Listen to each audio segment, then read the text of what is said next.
तो फिर मान के चलिए कि थोड़ा सा बाउंस करेगा, लेकिन फिर भी कोई दिक्कत नहीं। मेरा पढ़ाने का स्टाइल ही कुछ है कि मैं आप सभी के बीच जो है ना कुछ अच्छे तरीके से पढ़ा दूंगा, जो लगेगा कि आज ही मेरा ये पहला क्लास है। एनीवे, टोटल सीट 2747 है। कंप्यूटर के प्रकार को पढ़ना है आज, और कंप्यूटर के जनरेशन के बारे में पढ़ना है।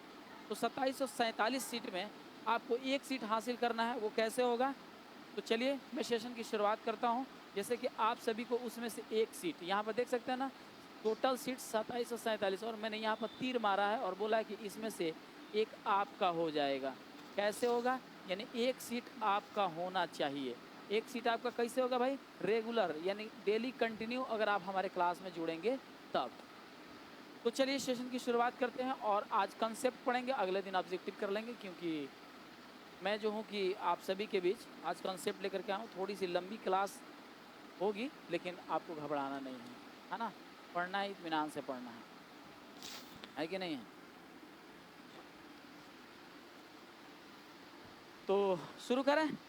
चलिए, तो सभी लोग आ गए। तो सबसे पहले मेरे तरफ से गुड मॉर्निंग और सलाम है मेरे तरफ से, और आपकी गार्जियन बंधु को भी मेरे तरफ से गुड मॉर्निंग और सलाम है। और आप सभी के लिए मेरा एक सबसे पहले कि ये सेशन की शुरुआत हो, ढेर सारा आशीर्वाद है कि आप शुरू से लेकर अंत तक आप इस वीडियो और इस प्लेटफॉर्म के साथ जुड़े रहें। एनीवे, सेशन की शुरुआत करते हैं। जैसे कि आप सभी को पता है कि कंप्यूटर का आज ये दूसरा क्लास है, और सभी वीडियो को जितना जल्द हो सके वीडियो को शेयर कर दीजिए, वीडियो को लाइक कर दीजिए, और चैनल पर नए हैं तो सब्सक्राइब जरूर कर लीजिए, है ना?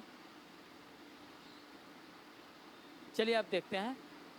हम चाहते हैं कि जो 27 से 47 सीट है उसमें से एक सीट आपका हो जाए। एक सीट आपका होना ज़रूरी है ना?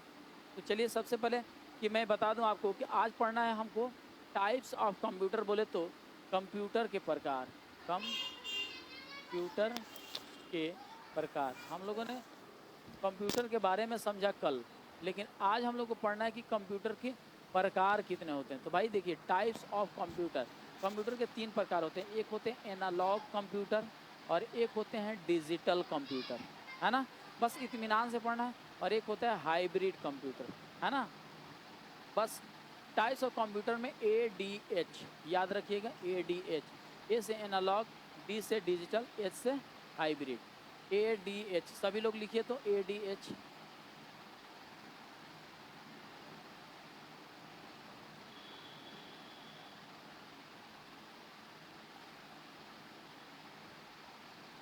तो यहाँ पर मैं आपको बता दूं कि जैसे कि अभी आपके जो गुरुजी हैं GK GS मैथ रीजनिंग के सबसे ज़बरदस्त वो बेस्ट टीचर, जो कि इस वक्त पूरे भारत में अपना झंडा गाड़ दिए हैं।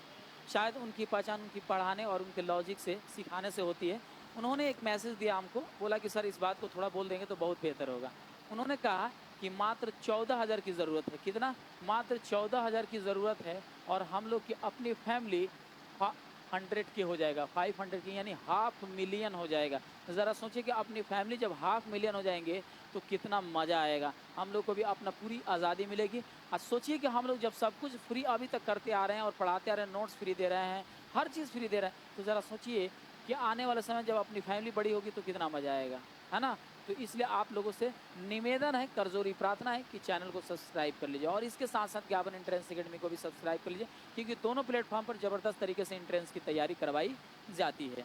तो यहाँ देख सकते हैं कि टाइप्स ऑफ कंप्यूटर की जब बात आएगी, यानी कंप्यूटर के कितने प्रकार होते हैं। How many types of computer? एक छोटा बच्चा पूछता है how many types of computer, तो बोलो कंप्यूटर के 3 प्रकार होते हैं। मुख्य 3 प्रकार होते हैं। कौन कौन? तो ADH, ए से बोले तो एनालॉग, डी से बोले तो क्या चीज़? डिजिटल कंप्यूटर, और एस से बोले तो हाइब्रिड कंप्यूटर। ADH लिखो तो एक बार, ADH। There are 3 types of computer like ADH, जैसे कि ए से एनालॉग, डी से डिजिटल, और एच से क्या हो जाएगा? हाइब्रिड। ADH, है ना? ADH, यस, ADH याद रखिएगा। बस ADH से देखिए एक और बात है, कंप्यूटर के कितने मुख्य प्रकार होते हैं, तो ये ऑब्जेक्टिव में पूछा जा सकता है। निम्नलिखित में से कितने प्रकार के कंप्यूटर होते हैं? तो भाई ADH याद रहेगा। ADH सर ने लिखवाया था। चलो सबसे पहले एनालॉग कंप्यूटर के बारे में बात कर लेते हैं। जैसे एनालॉग कंप्यूटर की बात कर दें तो सबसे पहले मान के चलिए कि जो एनालॉग की बात करेंगे तो एनालॉग कंप्यूटर का इनपुट आउटपुट सिग्नल रूप में होता है। सुनिएगा, एनालॉग कंप्यूटर का इनपुट और आउटपुट सिग्नल रूप में होता है, माने सिग्नल के रूप में होता है। सिग्नल यहाँ पर के कर लीजिएगा, के रूप में होता है। इनका उपयोग भौतिक मात्राओं को मापने के लिए किया जाए, यानी फिजिकल क्वांटिटी को मापने के लिए। जैसे कि आप देख सकते हैं, ये घड़ी देख रहे हैं ना, इसकी क्या है, सेकंड वाली सुइयाँ चल रही हैं, मिनट वाली चल रही हैं, फिर घंटे वाले चल रहे हैं। यहाँ पर आप स्पीडोमीटर देख रहे हैं, यानी कि जब गाड़ी चलती है तो स्पीड बताती है कि नहीं है। पेट्रोल फुल है तो भी बताती है मीटर। तो ये क्या है, एक तरीके से फिजिकल फेनोमेना है, और जिसके तहत ये चीज़ें काउंट एनालॉग कंप्यूटर के माध्यम से किया जाता है। थर्मामीटर आप देख सकते हो, थर्मामीटर भी, ये सब क्या है, टोटल के टोटल एनालॉग कंप्यूटर के उदाहरण हैं। आपसे पूछा जा सकता है कि निम्नलिखित में से कौन एक एनालॉग कंप्यूटर के उदाहरण है, तो और भी बहुत सारे, जैसे मान के चलिए कि हाइब्रिड का दे देगा, है कि नहीं है, डिजिटल का दे देगा, लेकिन उसमें से एक एनालॉग का भी रहेगा जिसे आपको पकड़ना जरूरी बनेगा। तो याद रखिएगा कि एनालॉग कंप्यूटर के उदाहरण क्या क्या है। जो आप घड़ी देखते हो, सुनिएगा, सब घड़ी नहीं, जो सुई वाली घड़ी है ना, उसी को हम कहेंगे एनालॉग कंप्यूटर। देखिए मैं एक चीज़ बता रहा हूँ, आप कोई भी चीज़ें उठा लीजिए, फर्स्ट टाइम में जब आया तो किस हिसाब से था, डिजिटल तो घड़ी था नहीं, ऐसा नहीं है भुगभुगिया घड़ी जो हम लोग मेला में से खरीदते हैं, ऐसा वो घड़ी तो नहीं है, वो तो हो गया डिजिटल, वो तो हो गया डिजिटल कंप्यूटर के तहत वो मॉडिफाई किया हुआ एक घड़ी है, तो वो डिजिटल कंप्यूटर हम कह सकते हैं, है ना। भाई देखो, सबसे पहला बात कि आप कहोगे सर ये एनालॉग कंप्यूटर है क्या, हमने हाँ यार, ये एनालॉग कंप्यूटर का ही एक भाग है ना, एनालॉग कंप्यूटर का ही एक उदाहरण है। आपको ये कैसे हो सकता है, कंप्यूटर का मतलब वो होता है वो, अरे यार कंप्यूटर का हिंदी होता है संगणक, यानी कि गणना करने वाला। ये चीज़ गणना कर रहा है कि नहीं कर रहा है, तो ये भी एक ऐसा कंप्यूटर है जो आपको टाइम बताती है, ये भी एक ऐसा कंप्यूटर है जो आपके स्पीड बताती है, ये भी एक ऐसा कंप्यूटर है जो आपके शरीर के टेम्परेचर, यानी आपके शरीर का टेम्परेचर 37 डिग्री सेल्सियस टू 42 डिग्री सेल्सियस के बीच के बैलेंस अगर बिगड़ा तो यही थर्मामीटर आपको बताएगा। ये थर्मामीटर क्या करता है, आपके बॉडी के टेम्परेचर को बताता है। ज़रा सोचिए, पॉइंट शुड बी नोटेड कि ये सभी चीज़ें क्या है, ये एक कंप्यूटर है कि नहीं है, ये सब क्या है, कंप्यूटर है। ये एक ऐसा संगणक है, ये एक ऐसा उपकरण है जो क्या है, कंप्यूटर की तरह काम करता है कि नहीं है। तो ये कंप्यूटर का क्या है, एक हिस्सा है, एक भाग है। समझ में आ गया, क्लियर। चलिए, तो थोड़ा सा मान के चलिए कि एक्चुअली क्या है ना कि इस वक्त अभी मैंने कैमरा थोड़ी देर हुआ स्टार्ट किए, तब तक कि इस पर बादल घेर लिया है, बट घबराने की ज़रूरत नहीं है, थोड़ी देर में साफ हो जाएगा। ऑल क्लियर, अरे क्या बात है, मतलब मैं कंप्यूटर अच्छा पढ़ा ले रहा हूँ, वाह, thank you thank you thank you इबादत सर, बहुत अच्छा पढ़ाते हैं। हाँ तो पढ़ाएंगे नहीं, क्या है कि अपने बच्चों का प्यार जो मिल रहा है कि नहीं है। मैं क्या बोला कि सुन लो ध्यान से, एनालॉग, देखो कंप्यूटर की क्लास बहुत लोगों ने किया होगा, बट मैं जो पढ़ा रहा हूँ ना, मेरा पढ़ाने का जो स्टाइल है शायद आपको पसंद है। एनालॉग कंप्यूटर यानी कंप्यूटर के टाइप्स का पहला टाइप एनालॉग कंप्यूटर। भाई एनालॉग का मतलब ही होता है एक ऐसा उपकरण जो भौतिक मात्राओं को मापने के लिए किया जाता है। मतलब कि आप वॉल क्लॉक देख सकते हैं, वॉल क्लॉक में डिजिटल भी आता है, लेकिन डिजिटल को छांट देना, ना ना ना, डिजिटल वाला नहीं।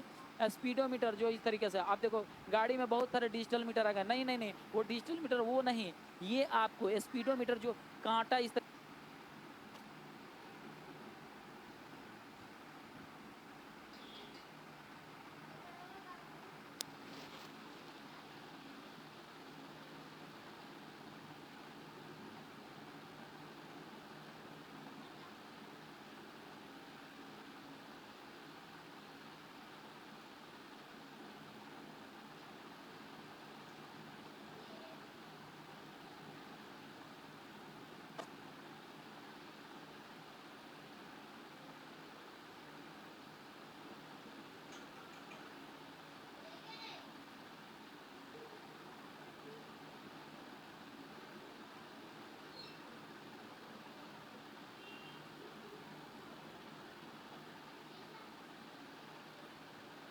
हाँ, तो आप सुनाई दे रहा है, शायद अब आपको सुनाई दे रहा हो।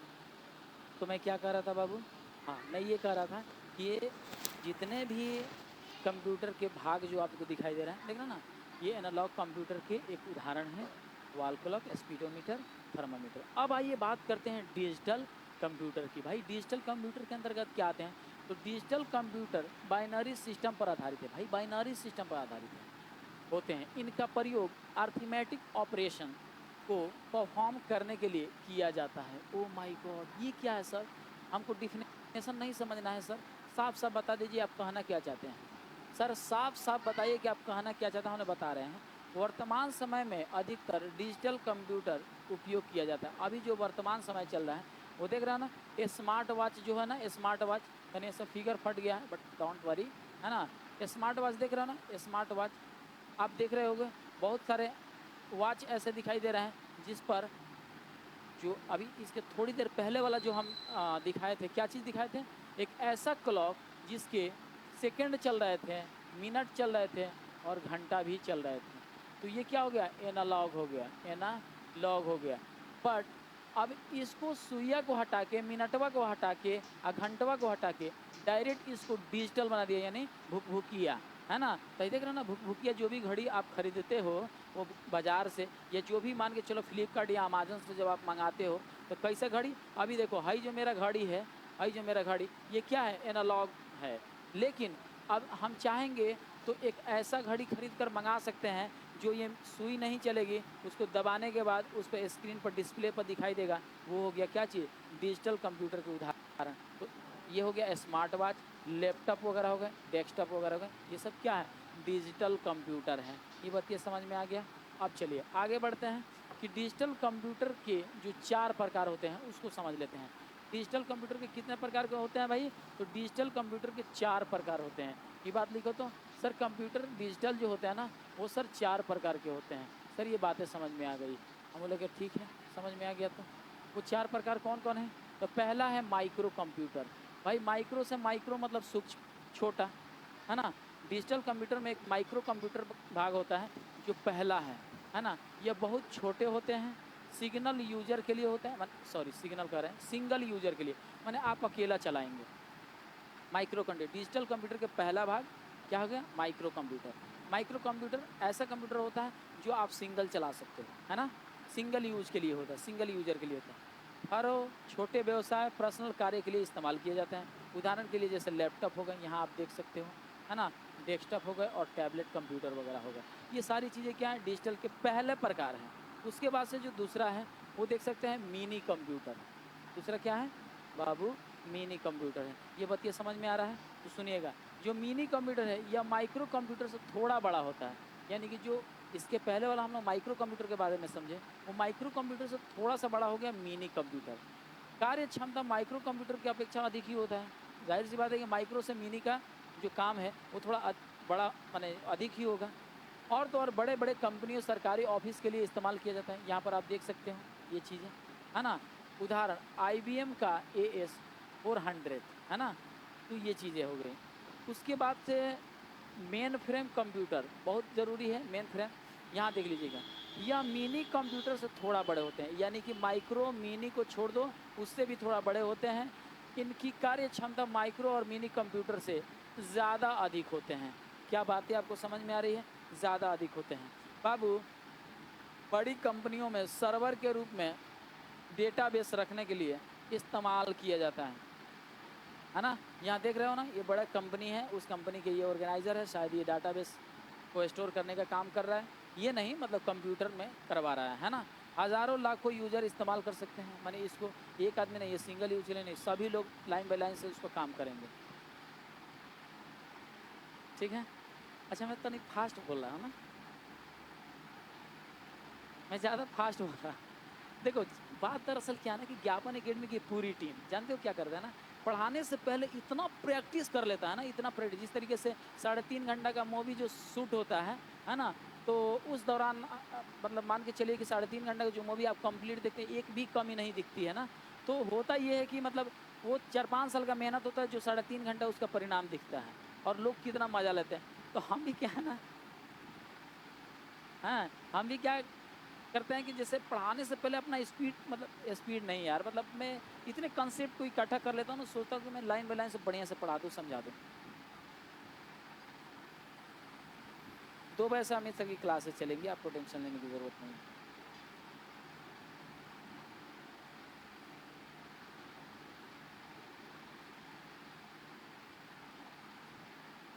7 बजे से DLL का क्लास चलेगा मेरा, और 8 बजे से अमित सर का चलेगा, टेंशन लेने की ज़रूरत नहीं है ना। यहाँ देखिए इसका उदाहरण क्या है, UNIVAC, ये क्या है, मेन फ्रेम कंप्यूटर का। यहाँ पर आप देख सकते हो ये टकलू बैठे हुए हैं, है ना। आगे बढ़ जाते हैं, सुपर कंप्यूटर की बात करते हैं भाई। ये तीसरा है सुपर कंप्यूटर, है ना, सॉरी तीसरा नहीं है सर, चौथा है। एक हो गया माइक्रो, एक हो गया मिनी, हाँ मिनी हो गया, और उसके बाद से ये हो गया उसके बाद से मेन फ्रेम, उसके बाद सुपर कंप्यूटर, ये चौथा है, ये चौथा है ना, चौथा। अब आपको पता होना चाहिए, आई देख रहे हो ना, ये देखो ये सुपर कंप्यूटर, वाह कितने लोग मिलकर के इसको चलाएंगे। सुनो, सुपर कंप्यूटर यह आकार में बहुत बड़े होते हैं भाई, बहुत बड़ा होते हैं।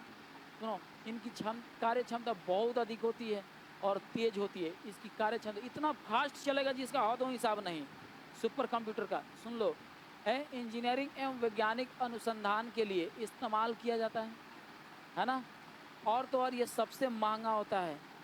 उदाहरण के लिए सबसे पहले CRAY1 आया था, सबसे पहले मैंने इस दुनिया के अंदर सबसे पहले कौन आया था सुपर कंप्यूटर में, CRAY1 आया था। लेकिन भारत में बात करें तो भारत में पहला जो सुपर कंप्यूटर आया था वो परम 8000 आया था, यानी परम 8000 आया था। देख रहे हो परम, देखो परम 8000 वहाँ पर दिख रहा होगा, परम 8000।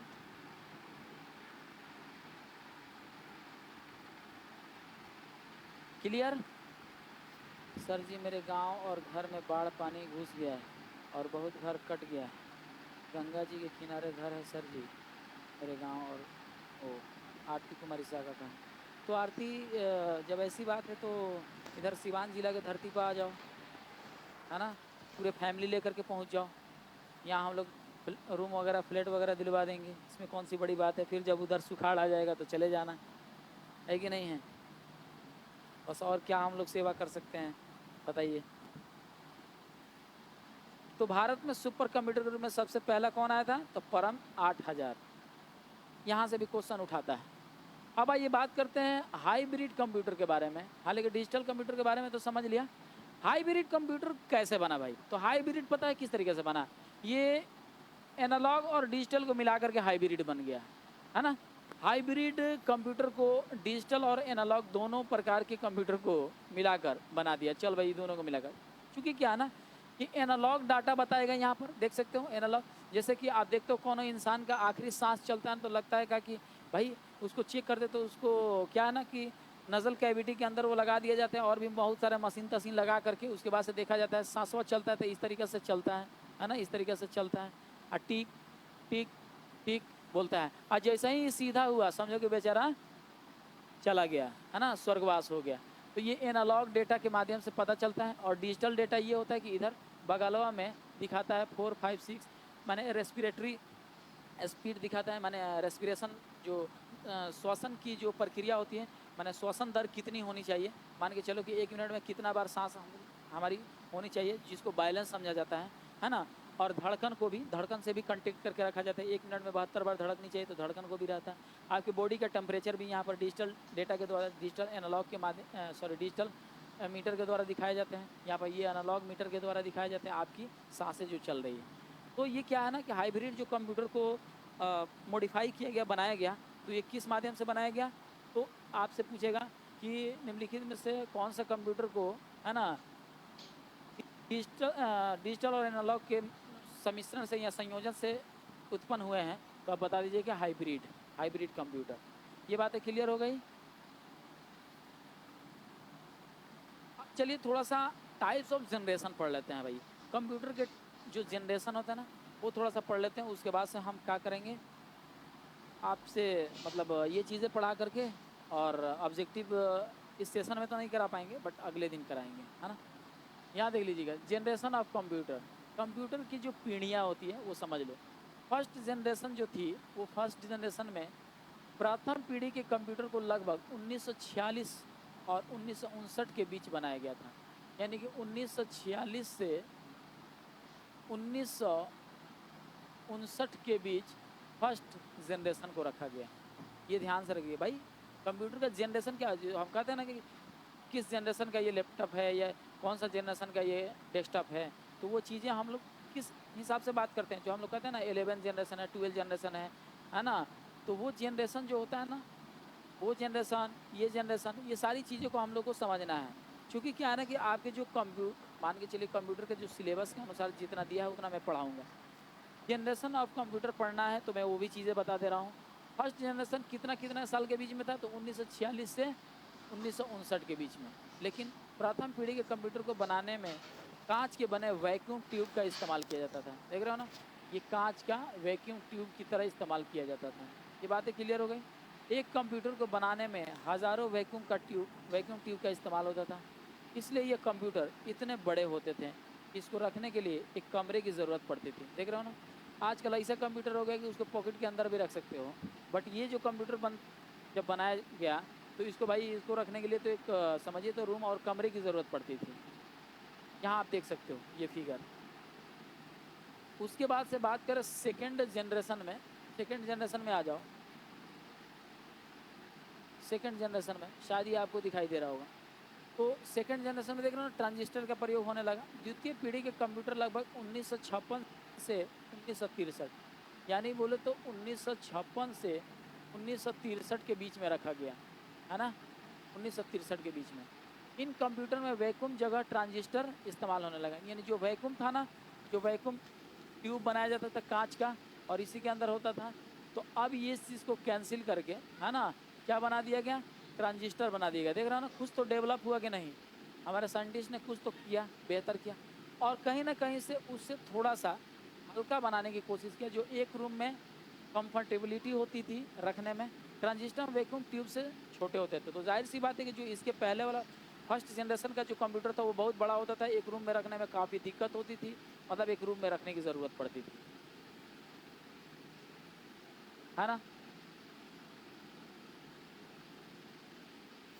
लेकिन अब बात आ रही है कि जब ट्रांजिस्टर वाला आ गया तो ये काफ़ी आसान हो गई, जिसकी वजह से ये कंप्यूटर पहली पीढ़ी के कंप्यूटर से छोटे होते थे। मैंने बोला भी कि ये ट्रांजिस्टर बनने का कारण था कि उससे थोड़ा छोटा है। जाहिर सी बात है कि पहली बार कोई भी दिमाग लगाता है तो नहीं घुमा फिरा के लगाता है, फिर उस काम में काफ़ी माहिर हो जाता है, तो वो काम बहुत ही शॉर्टली कर पाता है। अब जो थर्ड जनरेशन आया है ना, मैं फिफ्थ जनरेशन तक पढ़ाऊंगा, हालांकि उसके आगे की जनरेशन आप खुद ही निकाल लोगे, है ना।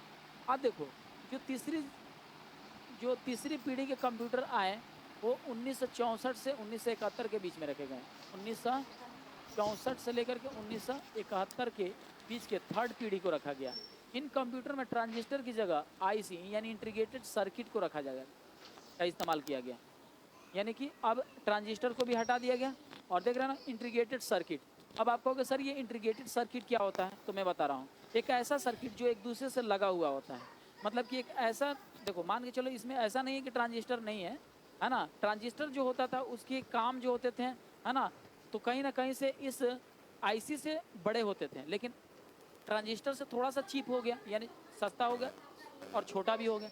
अब यहाँ पर क्या ना कि इसी में मान के चलो कि जितने भी जुगाड़ लगाने हैं वो जुगाड़ लग जाएंगे। मतलब कुल मिला जुला करके इंटीग्रेटेड सर्किट का मतलब समझ लो कि ये एक जो मान के चले कि एक गैजेट यानी एक उपकरण इसमें इस्तेमाल किया जा रहा है, एक मशीन को, एक तकनीक को इस्तेमाल किया जा रहा है। तो दूसरा जो यहाँ पर आइस मन लगा रहता था, मान के चले कि कोई भी अगर कंप्यूटर को ऑपरेट करने वाली कोई तकनीक या कोई उपकरण यहाँ पर लगाया जा रहा है, तो मतलब ये क्या होता था कि कई ये उपकरण को है ना कई जगहों पर जो अलग अलग रखा जाता था वो एक आईसी के रूप में बनाया गया, यानी कि इंटीग्रेटेड सर्किट बनी, यानी सारे सर्किट को एक साथ इंटीग्रेट कर दिया गया, यानी जोड़ दिया गया, है ना। इसीलिए इसका नाम आईसी पड़ गया, इंटीग्रेटेड सर्किट। ये बातें आपको शायद समझ में आ रही होगी, सबको समझ में आ रहा है।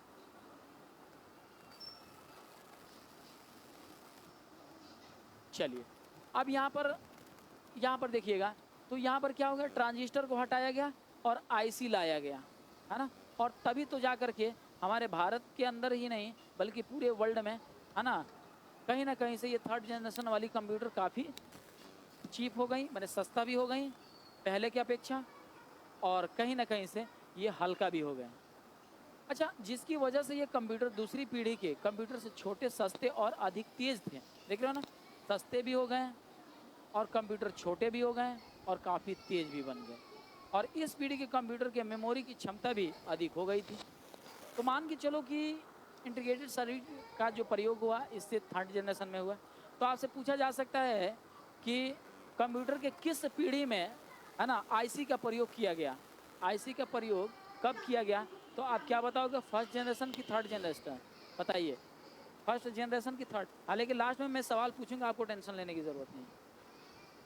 तो आप कहोगे कि सर 1964 से 1971 के बीच यानी थर्ड जनरेशन में आईसी का प्रयोग किया गया। आगे बात करते हैं। देखो मैं सच बता रहा हूँ यार, जब ये जीविका की जो बहाली आया है ना, इसमें कंप्यूटर से सवाल इस तरीके से पूछे जाते हैं ना, वो सारे कंटेंट में पढ़ा रहा हूँ। भले आपको नहीं लग रहा हो बट कोई बात नहीं है ना। यहाँ पर देखिएगा फोर्थ जनरेशन में क्या हुआ। भाई फोर्थ जनरेशन में क्या हुआ तो सुनो, चौथी पीढ़ी के कंप्यूटर को लगभग 1970 से 1885 के बीच रखा गया। 1970 से 1985 के बीच में चौथी पीढ़ी को रखा गया, है ना। आप देख रहे हो ना, जो आईसी था तो वो क्या था, ऊपर नीचे दिखता हुआ दिखाई देता था, मतलब उसके जो सर्किट थे, है ना, जो सर्किट थे उस, मान के चलिए कि एक सर्किट दूसरे सर्किट से इंटीग्रेटेड था, माने जुड़ा हुआ लगा हुआ था और सब एक साथ मिल करके काम कर रहे थे, तो उसको आईसी बनाया गया, माने इंटीग्रेटेड सर्किट बनाया गया। अब उस, मान के चलो कि जो बड़ा लंबा छोटा ये सब कुछ जगह लेते थे, उसको और भी चिप किया गया, और भी सस्ता किया गया, और भी वो तेज हो गया, उसको और भी मॉडिफाई किया गया। यानी कि उसको चिपका करके, देख रहे हैं ना, एआई जनरेटेड की तरह दिख रहा है ना, एआई जनरेटेड, है ना, कहीं ना कहीं से ये बिल्कुल चिपक गया, है ना। जो मान के चले आईसी बड़ा दिखता था, है ना, वो अब चिपक करके चपटा में बना दिया गया, है ना। तो ये कब का काम है? तो फोर्थ जनरेशन में क्या हुआ, इंटीग्रेटेड। सुनिए, इन कंप्यूटर में आईसी यानी इंटीग्रेटेड सर्किट की जगह माइक्रो प्रोसेसर का इस्तेमाल होने लगा। यानी कि एकदम देख रहे हो ना, इंटीग्रेटेड सर्किट को हटा दिया गया और माइक्रो प्रोसेसर यानी कि इसी को चिपका करके और माइक्रो प्रोसेसर बना दिया गया ना, छोटा छोटा, जिसकी वजह से ये कंप्यूटर और भी छोटे हो गए। अच्छा, इस कंप्यूटर की साइज छोटी होने के बावजूद भी इस कंप्यूटर की स्पीड और क्षमता दोनों ही बढ़ गई थी। यह हाई लेवल लैंग्वेज जैसे कि सी और C++ को भी सपोर्ट करते थे, है ना। तो ये देख सकते हो, है ना, आईसी को हटा करके माइक्रो प्रोसेसर लगा गया, देख रहा ना, ये प्रोसेसर है। प्रोसेसर का मतलब क्या होता है कि किसी भी काम को थोड़ा सा और तेजी से प्रोसेस करेगा, उसी को प्रोसेसर कहते हैं, है ना। अब बात आगे बढ़ती है फिफ्थ जनरेशन की। फिफ्थ जनरेशन की बात करो तो देख रहा ना, फिफ्थ जनरेशन में तो कुछ तो हम लोग हासिल किए हैं। यहाँ देखो, वर्तमान समय में हम जो कंप्यूटर इस्तेमाल कर रहे हैं ये पाँचवीं पीढ़ी के ही है ना। अभी भी जो हम लोग इस्तेमाल कर रहे हैं वो पाँचवीं पीढ़ी के ही है। यानी कि 1985 के बाद जो कंप्यूटर बन करके आए, है ना, तो ये कहीं ना कहीं से ये जो हम इस्तेमाल कर रहे हैं, देख रहे हैं, ये पाँचवीं पीढ़ी के ही है जो कंप्यूटर इस्तेमाल कर। पाँचवीं पीढ़ी के कंप्यूटर पिछले सभी जनरेशन के कंप्यूटर से ज़्यादा आधुनिक हो गया, है ना, ये देख रहे हो। उसके बाद से इन कंप्यूटर में आर्टिफिशियल इंटेलिजेंस इस्तेमाल किया जाता है, यानी एआई इस्तेमाल किया जाता है। उसके बाद से इस पीढ़ी के computer high level language C++, जावा, .NET को सपोर्ट करते हैं और इस पीढ़ी के कंप्यूटर इतने छोटे होते हैं कि बैग में रख कर आसानी से कहीं भी ले जा सकते हैं, है ना। तो ये चीज़ें काफ़ी आसान हो गई। ये कब आसान हुआ? कहीं ना कहीं से जब ये फिफ्थ जनरेशन आया, तो जो आज हम लोग कंप्यूटर को इस्तेमाल करते हैं ये फिफ्थ जनरेशन का ही है ना। तो कुल मिला जुला करके मैंने आप सभी के बीच ये जो पढ़ाया कैसा लगा? अब बताइए कि फर्स्ट जनरेशन में, है ना, बताइए, मैं जो सवाल पूछ रहा हूँ उसका आंसर दीजिए आप लोग, है ना। मैं जो सवाल पूछ रहा हूँ मैं स्टार्टिंग से पूछ रहा हूँ, है ना। अब बताइए, कंप्यूटर के कितने टाइप्स हैं, है ना। कंप्यूटर के कितने टाइप्स जल्दी बताइए। पहला। दूसरा बताइए कि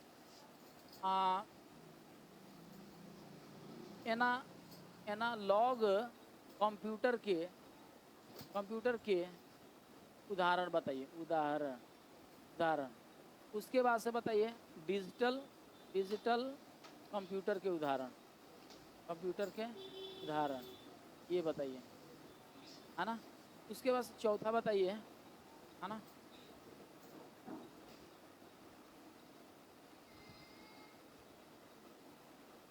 अब आपको बताना है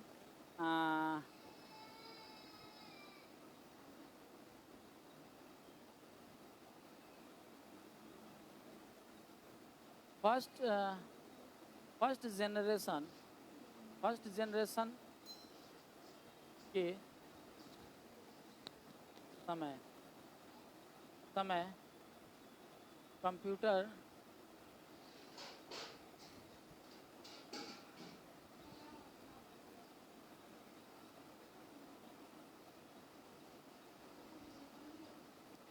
फर्स्ट जनरेशन के समय कंप्यूटर बनाने हेतु क्या प्रयोग किया जाता था? प्रयोग भूल जाइए। किस हेतु किस उपकरण का प्रयोग किया गया? किस उपकरण का प्रयोग किया गया? तो आप कहेंगे सर कि मैं सबका आंसर दे सकता हूँ। पांचवा सेकंड का बताना है, सेकंड जनरेशन का बताना है। उसके बाद से छठा थर्ड जनरेशन का बनाना है, थर्ड जनरेशन का बताना है। उसके बाद से सातवां फोर्थ का बताना है। उसके बाद से आठवां फिफ्थ का बताना है, फिफ्थ जनरेशन का बताना है। अब ये 8 सवाल का जवाब आप कमेंट सेक्शन में देंगे, कमेंट सेक्शन के अंदर देंगे। हम यहाँ पर लाइव नहीं बताएंगे, कमेंट सेक्शन में इसका जवाब देना होगा। जो लोग कमेंट सेक्शन में देंगे, सुनिए मैं जो सवाल लिखा हूँ ना, इस सवाल का जवाब पूरे 8 सवाल का जवाब आपको कमेंट सेक्शन में देना है। और जो लोग दे देंगे उन सभी का अगले दिन मैं नाम लेकर के आऊँगा कि इन लोगों ने ये नाम दिया, बहुत अच्छा आंसर किया। सुन लीजिए ध्यान से, मैंने आज के इस सेशन में टाइप्स ऑफ कंप्यूटर पढ़ाया, जनरेशन ऑफ कंप्यूटर पढ़ाया, यानी कंप्यूटर के जनरेशन यानी पीढ़ियों के बारे में समझाया। तो कंप्यूटर के कितने टाइप्स होते हैं ये बताना है, एनालॉग कंप्यूटर के उदाहरण क्या है और डिजिटल कंप्यूटर के उदाहरण क्या है। 1 नंबर 2 नंबर 3 नंबर हो गए। चौथा नंबर प्रश्न है कि फर्स्ट जनरेशन के समय कंप्यूटर बनाने हेतु किस उपकरण का प्रयोग किया? तो भाई वैक्यूम ट्यूब का। अच्छा, सेकेंड जनरेशन में क्या हुआ, थर्ड जनरेशन में क्या हुआ, फोर्थ में और फिफ्थ में। ये आठों का आंसर आपको इस वीडियो के जैसे ही एंड होंगे, इस वीडियो के कमेंट सेक्शन में पूरे आठों का आंसर लिखना है। अगर आप लिखेंगे तो अगले दिन जब मैं लेकर के आऊँगा नया कुछ टॉपिक, तो पहले मैं आपके कमेंट को यहाँ पर पढ़कर डायरेक्ट लाइव सुनाऊंगा कि कितने लोगों ने आंसर किया। उसके बाद से मैं क्या करूँगा, सुनिएगा, इस पूरे जो आज कंसेप्ट मैंने पढ़ाया है टाइप्स ऑफ कंप्यूटर और मान के चलिए जनरेशन ऑफ कंप्यूटर, तो ये पूरे इसके बेस पर जितना भी ऑब्जेक्टिव बन जाने वाला है, ये ऑब्जेक्टिव कल लेकर के आऊँगा। यानी कल का सेशन में सिर्फ ऑब्जेक्टिव वाली सेशन चलेगा, कंटेंट वाली नहीं, ऑब्जेक्टिव वाली सेशन चलेगा। लेकिन मैं इसका आंसर नहीं बताऊंगा। क्यों नहीं बताऊंगा? क्योंकि इसका आंसर आपको कमेंट सेक्शन में लिखना है। और कल जो है ना ऑब्जेक्टिव का सेशन चलेगा कंप्यूटर में, है ना, इसी का जो भी मैं पढ़ाया हूँ। हो सकता है कि इसके पहले वाले वीडियो में से भी मैं ऑब्जेक्टिव ले लूँगा, इसके पहले वाले में से भी कुछ ऑब्जेक्टिव ले लूँगा, और कुछ आज के इस वीडियो से, 2 वीडियो से पूरा भरपूर ऑब्जेक्टिव तैयार करेंगे, घुमा फिरा करके आंसर पूछेंगे। जो आयोग के तरफ से जो जीविका भर्ती के लिए पिछले एग्जामों में पूछा गया है, उस लेवल का बना करके हम क्वेश्चन पूछेंगे, आपको आंसर देना होगा। लेकिन ध्यान रहे कि अभी क्या होगा कि जैसे ही वीडियो एंड होगा, आपको कमेंट सेक्शन में ये सारे का आंसर देना होगा। चलिए, तो आज का ये सेशन यहीं पर खत्म करते हैं। मिलते हैं नेक्स्ट वीडियो में, नेक्स्ट लाइव स्ट्रीमिंग या अपलोडेड वीडियो के साथ। लेकिन ध्यान रहे कि इस टोटल 2747 सीट में आपको एक सीट हासिल करना है। यही मौका है, यही बहुत अच्छा मौका है। अगर रियली में अगर आपको अपने कैरियर से अपनी मोहब्बत है, अपने कैरियर से मोहब्बत है, अपने माता पिता के मान सम्मान को बढ़ाना चाहते हैं, इज्जत प्रतिष्ठा को ध्यान रखते हैं, तो आप पढ़ाई में थोड़ा भी कोताही नहीं करना है, पढ़ाई में थोड़ी सी भी लीपापोती नहीं करना है, बस रेगुलर लाइव के साथ जुड़ना है। और इस वक्त ज्ञापन एकेडमी के इसी प्लेटफॉर्म पर 2 बजे से अमित सर का लाइव होने जा रहा है, इसमें आप सभी विद्यार्थी जरूर आएंगे। चलिए, मिलते हैं नेक्स्ट वीडियो में, next live streaming uploaded video के साथ। तब तक के लिए बाबू, जय हिंद और खुदा हाफिज़, बाय बाय।